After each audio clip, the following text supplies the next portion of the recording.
Hello, Huskies, and welcome to week 4 of Distance Learning with Love. First of all, really wonderful interviews.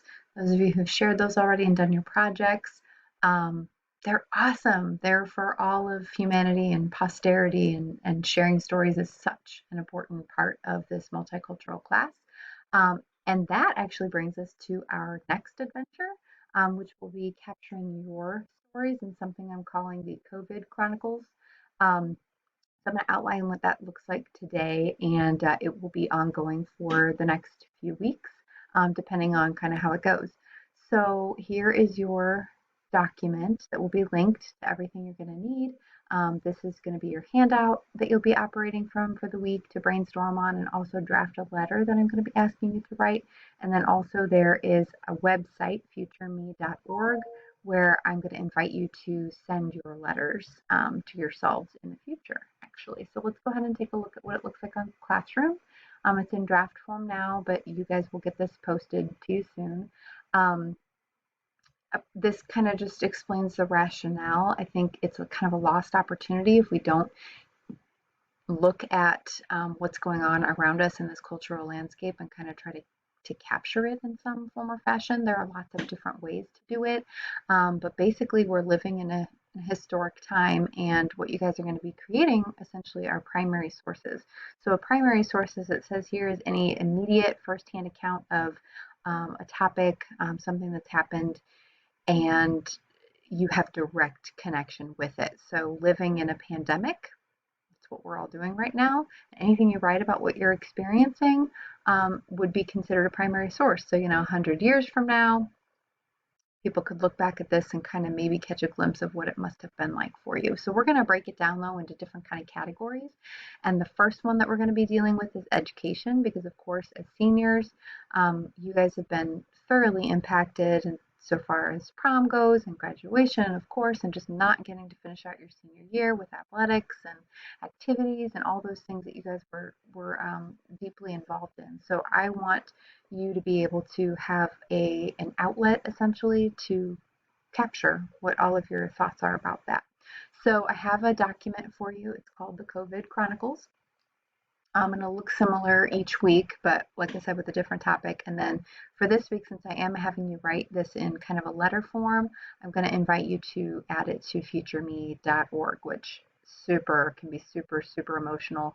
I'll show you that in just a little bit. So let's look at the actual chronicles. Gives you again kind of the rationale, what primary sources are, which is essentially anything that you're creating about this time and about what it's like to go through it for yourself. We'll have a different topic each week. This week is education. So what I have for you here is kind of just a brainstorming chart, essentially.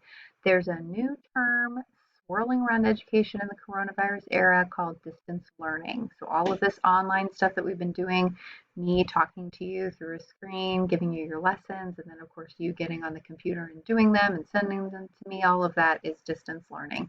Some of you have probably been in Hangouts or Zooms and things like that, to get your lessons, and that again, all of it is distance learning. We're distant, but we're still learning. So I want you to answer the following questions to help you organize your thoughts around that concept. Here are some of those questions. How do you feel about distance learning or online learning? What do you like and dislike about it? What are the pros and cons, etc.? So weigh them. If you absolutely hate it, fine, tell me all about it, write about it in this space over here to the right of that question, but try if you can to think of some things that are maybe positive about it, and vice versa. Next question, how important is it to physically interact with your peers and teachers at school? So think about, how different things are now and how they were then, and what, again, kind of are the pros and cons of being in that space with actual other humans. Oh, I gotta remember to silence it. Sorry, guys. What are some of the norms that we should keep in place once regular education can resume? So what are some of the things that are still going to be essential? Because our world is changing. It's never going to be the same. And some people view this as an opportunity to just sort of think about the things that are really important and should stay in place. And then also, of course, down here, what are some of the changes that you think should happen in education as a result of this? I don't want to persuade you, so I'm not going to give you a whole bunch of ideas necessarily, but if you want help, you can't get started on some of these, please email a message classroom or whatnot, and I will help get you started. But I want you to be thinking about these without my influence. And then lastly, again, how has this physical school closure impacted you? Okay, how has distance learning impacted you? Um, think about all the ways that it has, and kind of come up with some ideas again off to the right hand side here. This is just where your ideas get to flow out of you. And then down here, this is where you replace this little dash with a name. Either you're writing a letter to yourself about everything that you're experiencing insofar as how your education has changed, or you can write it actually to somebody else if you rather, and just make sure it's somebody specific, because I do want you to think about an audience who you would want to tell your story to, essentially, and then just type your letter right here underneath. It can be as long or as short as you feel like it needs to be, but as many, kind of subtopics about education as you can include, the better, because then we can really get to know the full spectrum of what you have experienced during this time.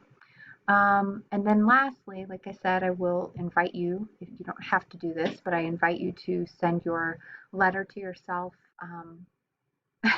to yourself in the future. So futureme.org is a spot for you to actually just, go ahead and copy and paste it here. And then you can choose when you want it delivered to yourself. So a year from now, 3 years, 5 years, maybe when you're a senior again in college, something like that. But you can choose a specific date, and it gets really specific. Like I could send this letter to myself as far as 2070.